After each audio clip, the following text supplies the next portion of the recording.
Então vamos lá, mais um capítulo da série DEFTAS 2017, estudos sobre a deficiência, tecnologia assistiva e sociedade, tratando sobre o tema deficiência motora.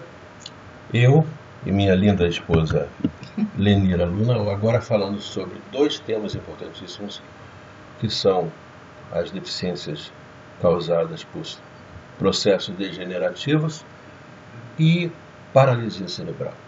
Que com isso a gente completa, digamos, essa visão mais, entre aspas, médica, né? Ou pelo menos do conhecimento geral sobre esse tema, né? Vamos lá, Lena, vamos falar sobre esse tema importantíssimo, que são as doenças degenerativas. É claro que o objetivo aqui não é dar uma definição precisa de ordem médica, mas dar um conhecimento geral sobre o que acontece com as pessoas, quais são as possibilidades de tratamento e quais são as perspectivas. Que logo em seguida a gente vai passar, no próximo capítulo, a ver a questão de acessibilidade, tecnologia, que é o seguinte: dado que você tem uma dessas N situações, como é que você convive através de uma modificação da sociedade, da modificação do meio ambiente e do entorno da cidade, do campo, do transporte, mas isso aí já é o próximo capítulo, né? E da tecnologia, claro. Bom, vamos lá. Doenças degenerativas. Vamos começar falando sobre ela, que é um nome bonito, né? Ela, mas é uma situação muito delicada, muito complexa. Esclerose lateral amiotrófica.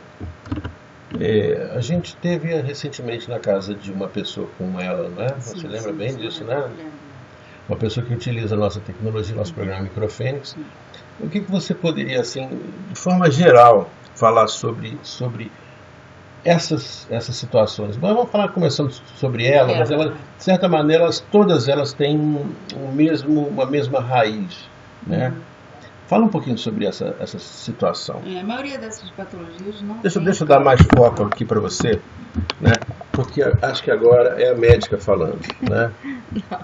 A maioria dessas patologias degenerativas não tem causa conhecida, né? Então, a ela é chamada assim, teoricamente ela vem, é um distúrbio que não se sabe se é congênito ou não. Tem muito a ver com pessoas que já tiveram na família, mas não se sabe como se é dada, de que forma ela se transmite. E a pessoa vive muito bem, vários anos, e um adulto pode ser jovem ou bem mais velho. A idade aí eu não estou bem recordada, mas o que pode acontecer, ela vai perdendo os movimentos paulatinamente. A sensibilidade permanece, mas de repente ela para de andar, ela vai parando de andar, vai tendo problemas de locomoção, ela vai parando de mexer os braços, as mãos. Por fim, ela para de falar e fica, por último, é a parte visual. E é uma coisa muito triste, porque isso evolui durante alguns anos. Às vezes a pessoa fica 10, não sei quantos anos. E é uma coisa imprevisível, porque a gente não dá para saber por quanto tempo a pessoa vai viver assim, até morrer. Então é uma patologia muito, muito, muito triste. Bom, morrer, todos nós vamos morrer, né?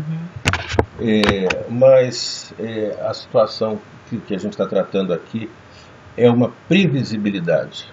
É uma previsibilidade. É saber que realmente você tem aquilo. Agora, os médicos erram muito, né? Por exemplo, esse nosso amigo, né, que mora lá em Niterói, ele tinha uma previsão de 1 ano de vida, já está vivendo 5, né? Há realmente uma degradação. Quando eu o conheci, né, ele falava perfeitamente, né, usava respirador, coisa e tal, mas a gente conseguia conversar com ele. Hoje ele não consegue mais falar. Na verdade, ele se comunica através do computador e das ferramentas de tecnologia assistiva.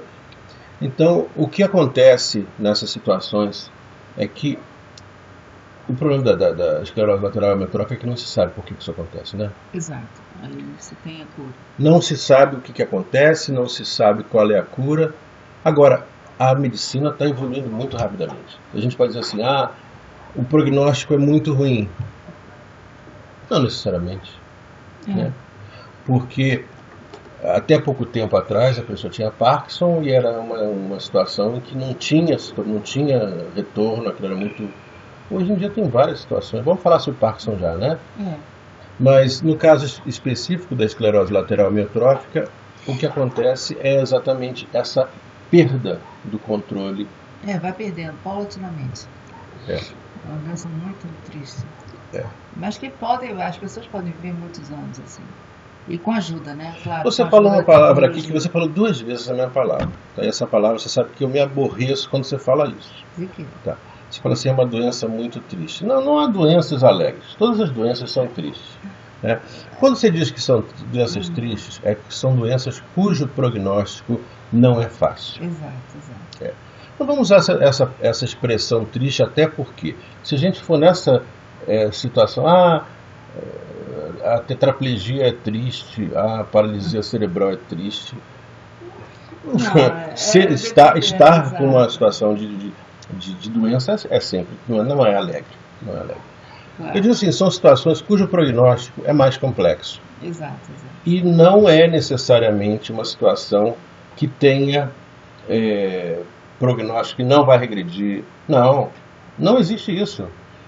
Tudo pode se regredir. Agora, hoje em dia, com o estágio atual do desenvolvimento da tecnologia e da medicina, os prognósticos são complexos. Né? E para essas pessoas, o que a gente sempre diz é o seguinte, é viver cada dia como se aquele dia fosse o último dia da vida.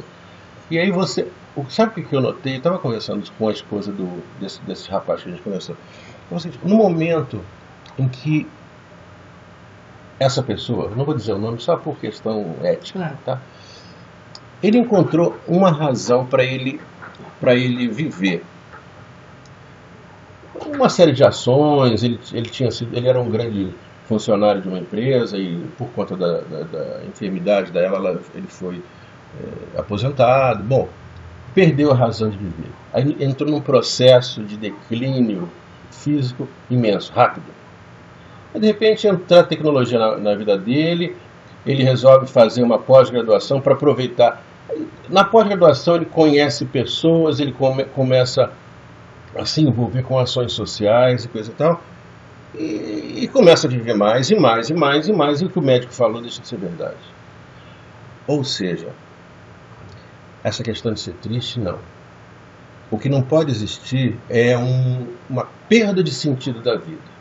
A pessoa tem que ter sempre um sentido na vida, e através desse sentido da vida as coisas se encaixam. Tá? Você vê, Lena, quantas pessoas que perdem o marido, não tem doença nenhuma, perdem o marido, dias depois, poucos meses depois, morrem. Porque perdem o sentido da vida. O sentido da vida era aquela pessoa. E com a pessoa, com ela ou com essas doenças assim, elas podem facilmente perder o sentido da vida. Não é verdade, Lena? É objetivar, né? É objetivo. Eu tive isso muito de frente na minha vida, porque eu fiquei assim, eu tinha 21 anos de idade e fazia faculdade de medicina já. E mas você não teve ela? Não. Eu estou dizendo em termos de perder movimento, e não saber como é que vai voltar a ter a tua vida normal entre aspas, né? Como antigamente. E ter um prognóstico que ninguém sabe. Então isso aí você perde totalmente a noção do que você vai pensar, do que você vai pretender na sua vida. Quando você não tem isso, é desesperador. Você não saber se você pode amanhã, imaginar que amanhã você pode você pode sonhar com alguma coisa. A partir do momento que eu me conscientizei de que tinha que ter algum objetivo, alguma coisa à frente para poder chegar até lá, aí tudo melhorou para mim. Eu tinha que lutar todo dia, tinha que lutar um pouco, tinha que brigar, tinha que para poder retornar à faculdade, né? Até me formar, trabalhar e ter... Uma pergunta, Helena. Vem cá. Essa questão de objetivo agora está aparecendo uma questão que a gente já conversou sobre isso, claro. Né? A disposição para lutar. Exato. a disposição para lutar, ela é uma coisa que, por incrível que pareça, brigar, quer dizer, brigar para ter alguma coisa, para crescer, para conseguir um objetivo, ela é uma fonte de saúde, né? É o que estimula você, que empurra você para frente.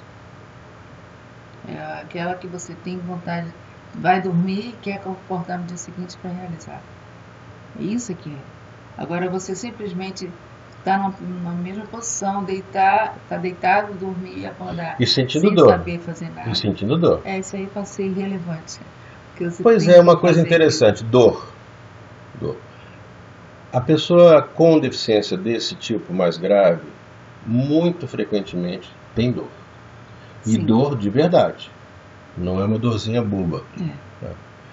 E aí, no momento em que ela tem um objetivo, parece que dá uma anestesiada. Exato. Você tem que suplantar aquilo para poder passar aquelas horas.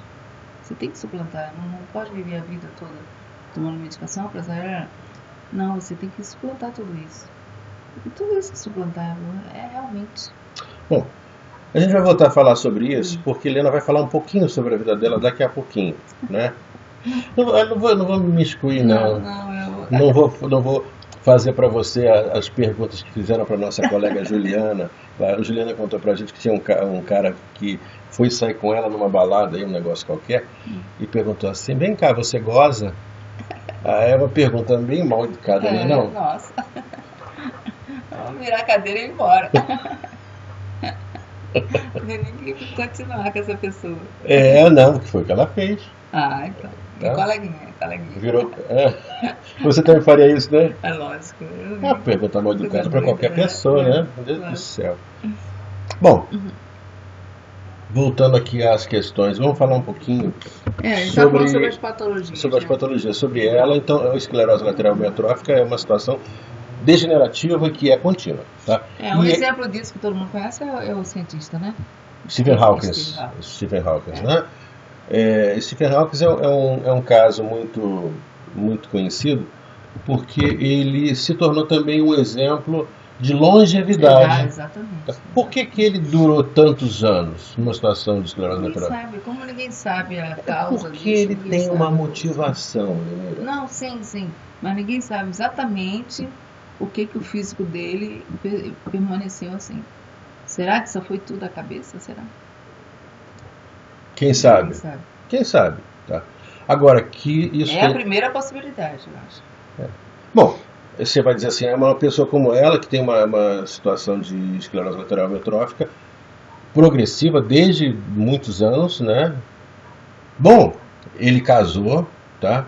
Dizem que ele era uma pessoa bem severa, brigou com a mulher, separou, teve filho, casou de novo. Quer dizer, então, estamos aqui falando de vida, tá? O fato de ser deficiente não significa ser bonzinho, é verdade, Helena? Claro. Tem deficientes que são maravilhosos como você, embora você tenha seus momentos de chatura, como toda mulher. Que tem TPM também. Você ter TPM é muito difícil. Não só mulher, toda pessoa. Eu tenho TPM? Você acha que eu tenho TPM? Sei lá se eu tenho TPM. Às vezes eu sou insuportável mesmo. Mas voltando aqui então, falando agora sobre outras situações. Guillain-Barré. Então, Guillain-Barré já tem uma causa já conhecida, que é a viral. A pessoa parece que tem uma virose, um resfriado comum, e de repente ela acorda sem conseguir mexer muito bem a perna, se torna pesada e vai para outra, e de repente a sensibilidade nem tanto, principalmente a parte motora. Né? E ela vai perdendo a condição, a capacidade de andar, e vai subindo às vezes até os braços, tem casos de tetraplegia mesmo, e que o quadro reverte como a maioria das viroses. Às vezes reverte até espontaneamente, mas tem medicação já para isso, para reverter mais rapidamente. Bom, e a pessoa pode ficar com sequela ou não. Parkinson. Bom, Parkinson são tremores que a pessoa tem, exatamente, né? Tremores que podem ser progressivos, né? Isso. Você poderia dizer assim, você conhece uma pessoa ao vivo que tenha uma situação de Parkinson muito severa? Não, Lá no seu trabalho você não... não tem ninguém que tenha tido acesso, não. Mas é uma doença muito ruim. Porque você Vai você com as doenças ruins. Olha. Isso é uma mania dela, tá? Eu tenho... De repente eu me esqueço que eu sou tetraplégica. Você tem uma doença ruim, você é tetraplégico. Não, Eu vou encher seu saco. Vou encher o seu saco não, diariamente. é muito ruim. Tem uma doença ruim. Uma doença ruim. não. Mas Para é com ruim, isso. claro que toda doença é ruim, claro. Mas a coisa. pessoa começa com aqueles tremores incontroláveis, que não consegue pegar um copo, não consegue. Mas o Parkinson é o tipo da situação que teve recentemente uma enorme evolução, né? Primeiramente cirúrgica em alguns casos, a implantação no cérebro de alguns... Porque depende do tipo de Parkinson. Tá? O Parkinson é dividido em algumas classes. Sim. E aí, dependendo dela, já está tendo algumas delas está tendo algum tratamento. Eu acho que é importante, você que tem alguma pessoa com Parkinson, conhece, ou que tem interesse... Tem que ir no médico. Sim, mas olha só, ir no médico, claro, mas na internet hoje em dia você já tem muita informação sobre essas coisas. Tá? Começando pela Wikipédia, que é assim, você tem um primeiro início sobre aquela situação, né? Mas eu diria que é mais do que isso, né? Eu acho que há uma necessidade das pessoas se juntarem, conversarem com outras pessoas que vivem aquela situação, né?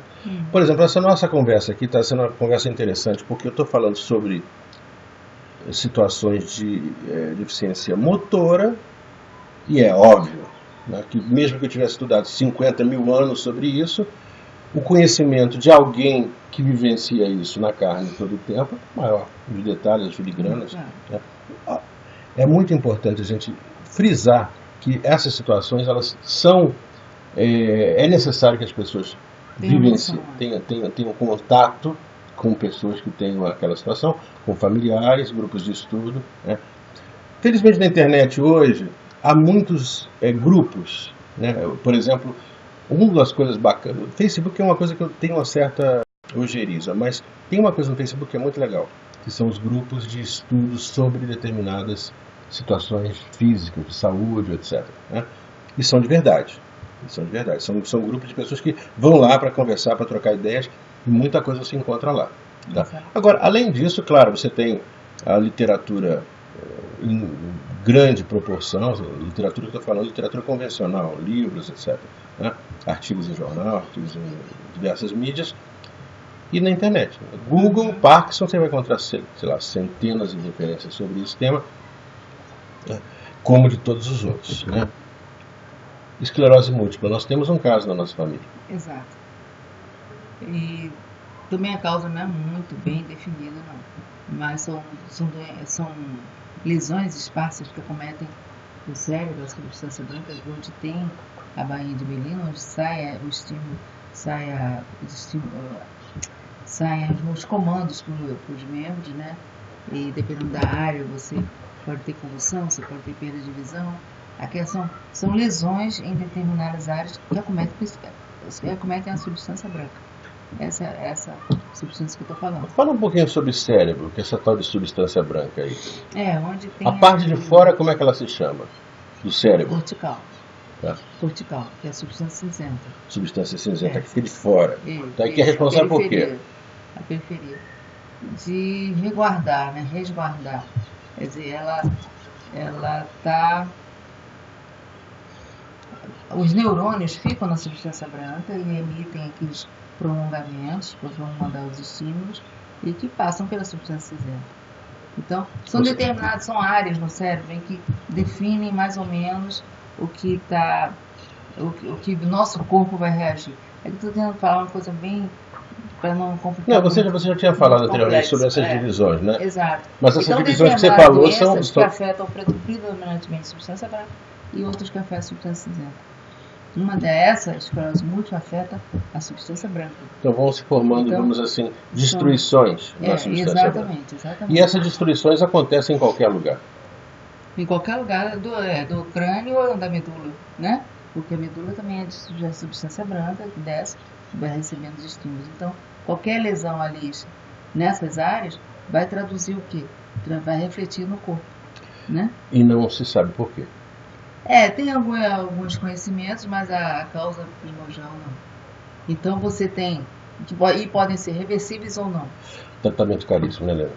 E principalmente a base de corticoide, né? Muitas dessas situações, elas são cobertas pelo Sistema Único de Saúde. Por exemplo, esclerose múltipla é um caso assim. Em que a medicação é dada pelo governo. Se não me engano, interferon é o remédio que se utiliza. Exatamente. E esse medicamento é caríssimo. É escandalosa, R$25 mil uma dose. Tá certo? Então, isso é coberto. Né? É muito caro. E isso é coberto pelo Sistema Único de Saúde. A pessoa, claro que tem que ter todo um acompanhamento, uma avaliação, mas a pessoa tem direito. Tá? Assim como o tratamento de essas situações mais graves, elas são cobertas pelo Sistema Único de Saúde, uma vez que o plano de saúde não dá suporte. Dá suporte, vamos dizer assim, no tratamento inicial. Vai ao médico, é atendido, hospital, internação, o plano de saúde cobre. Mas o plano de saúde não cobre a longo prazo. A longo prazo, realmente, tem que ser o Sistema Único de Saúde, né, que dá suporte para o resto da vida. Bom, distrofia muscular progressiva. Então, é um pouco semelhante a ela, né? Você também vai perdendo a mobilidade e vai parando de andar, vai parando de mexer, onde afeta. Causa também desconhecida. E por último, osteogênese imperfecta. Afeta os ossos aí. A pessoa vai ficando com os ossos são quebradiços, né? Exatamente. Qualquer batidinha é traumática, é um trauma grave.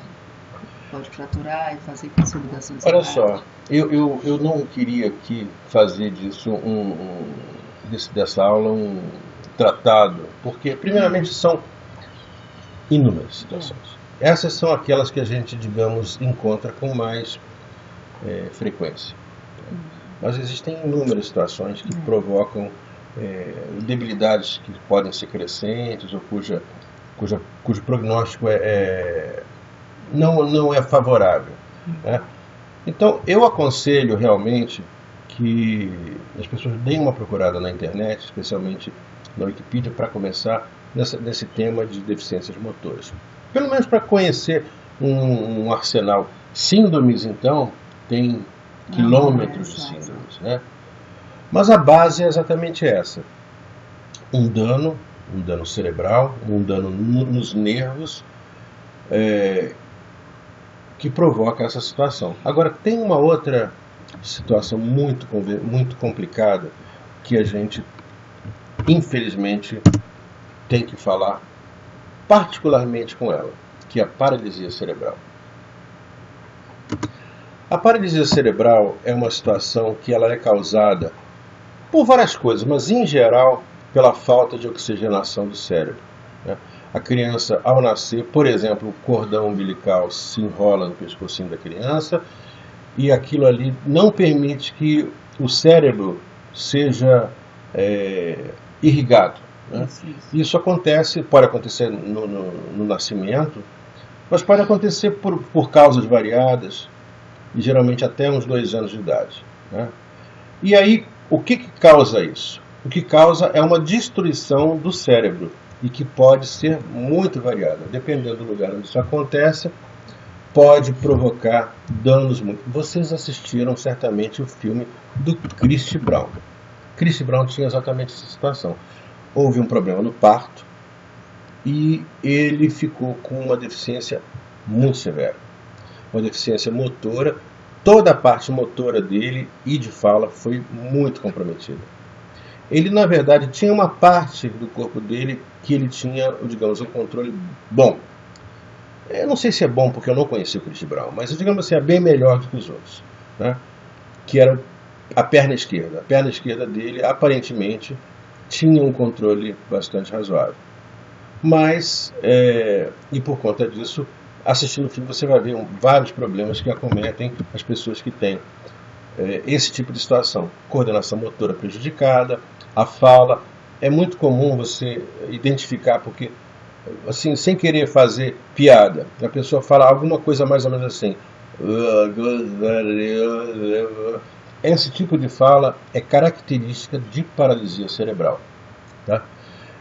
O que é um problema muito sério, porque muitas vezes as pessoas, pelo fato da pessoa falar com dificuldade, associam a situação da pessoa com uma deficiência cognitiva. É como se a pessoa tivesse um retardo mental, ou como se tivesse alguma situação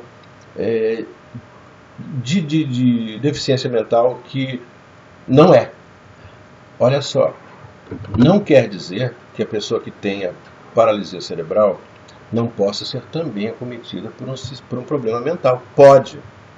Porque depende qual foi a área que foi afetada. Quer ver um exemplo, Helena? Fórceps. Exato. A pessoa tem uma dificuldade de nascer, né? E então o médico utiliza uma colherona, né, para puxar a criança pela cabeça. Essa colherona não é uma coisa bobinha. Ela aperta a cabeça da criança, e ao apertar a cabeça da criança, para poder arrancar a criança de dentro da parturiente, pode danificar a cabeça. Pode de verdade. Então, especialmente se o médico não tiver uma enorme prática na manipulação desse dispositivo, pode realmente provocar paralisia cerebral nesse momento. Tá? Mas outras situações podem ocorrer, né? Então a paralisia cerebral, ela é irreversível. Irreversível, essa é outra palavra estranha. Através de fisioterapia, através de mecanismos de tratamento, e cada vez há mais tratamentos específicos, pode se reverter alguma coisa. Por exemplo, a criança, quando vai sendo educada, sendo treinada, ela começa, por exemplo, a falar melhor. Nós temos uma colega da NCE, por exemplo, que é a Bia Mazilo, que quando ela foi trabalhar conosco, ela tinha uma fala bem mais comprometida do que hoje. Tá? Por quê? Porque ela começou a dar aulas, ela começou a ter uma atividade. E aí, naturalmente, e claro, fazendo também fonoaudiólogo, uma série de outros tratamentos, né, de muita fisioterapia, realmente melhorou bastante. Né? Mas, como um todo, é uma situação irreversível, porque o dano foi um dano cerebral. Até agora não há como fazer um transplante de parte dos cérebros, nem fazer um tratamento para recuperar o que já foi danificado. Né? E outra coisa, pode estar preservada a cognição. E aí eu digo que a paralisia cerebral é uma das situações que provoca no indivíduo um sofrimento mais profundo. Você vê o seguinte, Lenir, a pessoa com paralisia cerebral, ela, pelo fato de ser confundida com alguém cuja cognição não está legal, ela se sente muito mal. A mente é perfeita, o raciocínio é perfeito, e ela é vista como uma pessoa com uma debilidade mental. Isso é muito ruim psicologicamente, né? Claro. Como lidar com isso? Como lidar com isso, Lenira? É conviver. Olha, eu posso dizer o seguinte, a pessoa precisa de um apoio psicológico muito grande.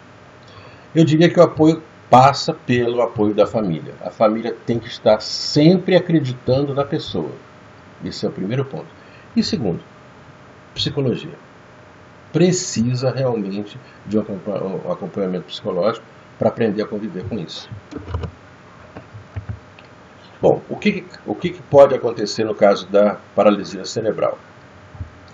Rigidez muscular, que a gente chama de espasticidade. Tá? A gente já falou sobre isso, espasticidade. Posso tentar fazer aqui uma situação, uma simulação? Gente, isso não é piada. Não precisa não. Não, as pessoas não sabem. Não sabem, Lenira. Espasticidade, você tem um movimento assim. Isso. Movimento incontrolável. Isso. Isso é espasticidade. Não tem piada aqui. Não tem piada aqui. A própria pessoa não consegue diminuir ou evitar. Situação segunda, rigidez muscular. Tá? Quer dizer, a pessoa, por exemplo, você olha para o braço, você percebe os músculos contraídos. Tá? Essa rigidez muscular é muito característica da paralisia cerebral. Tá? Terceira coisa, falta de coordenação muscular. Ou seja, a pessoa mexe os braços de forma descoordenada. Leila, pelo amor de Deus, isso não é piada. Não, tô abrindo a boca, eu voltei. Não, não tem isso de volta, não. Ai, Não tem rewind, não. É. agora vai, continua. Tremores ou movimentos involuntários. Que tem um próprio de espasticidade no meio. Movimentos lentos e contorcidos, né? Você assistiu o filme do Chris Brown, você vai perceber isso. Movimentos lentos e contorcidos, a dificuldade da pessoa se colocar os seus membros, né? Dificuldade para caminhar, que é causada por isso tudo.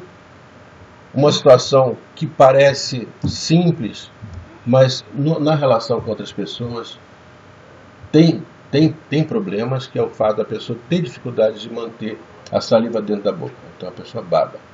Tá? E aí isso causa nas pessoas que estão convivendo um certo rechaço. Porque o rosto da pessoa é muito importante. Se a pessoa baba, isso aí é considerado, do ponto de vista social, um problema. Tá? Então a pessoa que tem paralisia cerebral, normalmente ela tem que utilizar algum aparelho para evitar que o excesso de saliva, né? E pode também acontecer de problemas com a própria deglutição, a pessoa não conseguir engolir. Bom, atraso no desenvolvimento da fala, dificuldade com movimentos precisos, por exemplo, a pessoa não consegue pegar um lápis e uma colher. Tá? Eu diria que quem assistiu o filme do Chris Brown vai entender perfeitamente isso, porque ele é bem característico. Tá? Pode acontecer dificuldade, pode acontecer, com a visão e audição, pode acontecer deficiência intelectual? Sim, pode acontecer. Dependendo da região do cérebro que for afetada, pode acontecer realmente uma deficiência intelectual, convulsões, percepções anormais ao toque. Por exemplo, você faz um movimento simples assim, um carinho, e aquilo pode ser interpretado como um choque elétrico, tá? Uma coisa dolorosa. Bom, doenças bucais, bom, etc. Podem ser algum desses fatores ou diversos deles. Tá? Do ponto de vista, para a gente completar aqui essa nossa explicação, o que é complicado na paralisia cerebral, e daí o nosso interesse de estudar isso com um pouquinho mais de detalhe, é que há necessidade de uma ajuda permanente. Tá? Quer dizer, a pessoa com deficiência motora, ela precisa sempre de ajuda. Mas no caso da paralisia cerebral, eu diria que a necessidade de ajuda é muito grande. E como a necessidade de ajuda é muito grande, sabe o que pode acontecer, Ana? Isso eu observo muito nas pessoas com quem eu convivo, que a família não acredita que a pessoa consiga conviver sozinha. Por exemplo, a pessoa tem uma casa, a pessoa cresce, passa por todo o processo de recuperação e resolve ter uma casa. A família não deixa. Ou se relacionar sexualmente com alguém, a família não deixa. Tá? Então, essa questão da necessidade de ajuda é uma das situações mais complicadas. A questão da comunicação, o fato da pessoa não poder falar com facilidade, pode causar defeitos muito graves na relação dela com a sociedade. Então, resumindo, o que dá mais dor no PC é que a pessoa não é aceita como um ser comum. Tá? Tá. Nós vamos falar sobre acessibilidade em seguida, mas depois de um chá. Não, mas antes de falar sobre isso, vamos falar sobre essa questão da aceitação social. Ana, você é bem aceita socialmente hoje, né? Eu sou, hoje eu sou. Sempre foi assim? Sim. Da minha parte, total. Não, sempre foi assim, não. Você me contou um caso que você ia descer do Fusca, do seu pai, né? Todo mundo ficou fazendo... Foi parando pessoas que estavam, os transeuntes, né? Para fazer uma... Ficaram olhando pra gente como se eu fosse um extraterrestre. Isso há 40 anos atrás, né? Agora não é mais isso. Você acha que a sociedade evoluiu, né? Ah, sim, claro. Porque houve comunicação, aparece na televisão, esses projetos todos, e Olimpíadas, para as Olimpíadas, e deficientes físicos já na televisão, Isso tudo faz parte, não, é tudo propaganda. Tudo comunica, né? As É pessoas acham. deficiente em telenovela, né? É, exato. Vai mostrando a inclusão de deficientes, mostrando que não é tão complicado assim conviver com a gente. Mas antigamente não tinha nada disso. Antigamente a noção é de que era vergonhoso.